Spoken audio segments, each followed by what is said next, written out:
Bu mahnı İmişli rayonun Telişli kəndinin fəxri Alpaqut çempionu Ağalorov Nihat Əfzolunun.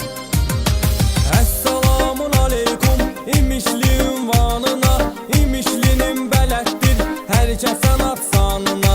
Telişli kənd İmişli mərd kişilər ünvanı, orayla fəxr eləyirik gedib yaxından tanı. Nihat İmişlidəndir, Ağalorov soyadında, dəyərli idmancıdır, qalır hamının yadında.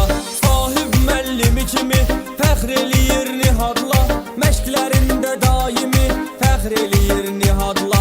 Məşq keçib Nihadı üçün texnikalar öyrədir, harda nə etməlidirsə taktikalar öyrədir. Alpaqut idman növü yayılıb Azərbaycana, burada inkişaf eləyir, dəyər verilir idmana.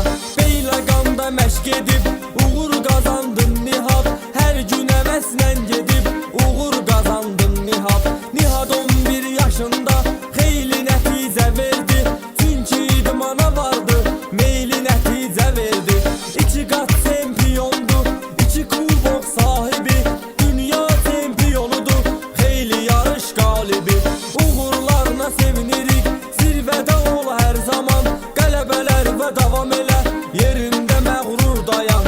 Dəyərli bayrağımızı Nihat zirvəyə aparır, Azərbaycan himnin xeyli ölkəyə aparır. Ölkə himnini eşidib Gürcüstan, Türkiyə, bu uğur Nihatındır, qalib olubdur deyə.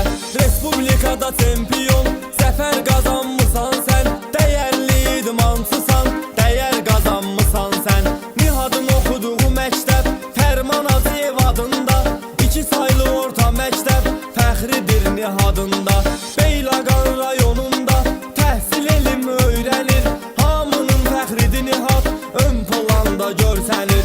Yaşadın Beyləqanda, çoxlu uğurların var, sən tək idmançılar, ölkəmizsin iftixar. Nihat arzumuz budur, ilahi qorusun səni, hər zaman qazan uğur, ilahi qorusun səni, hər zaman qazan uğur, ilahi qorusun səni.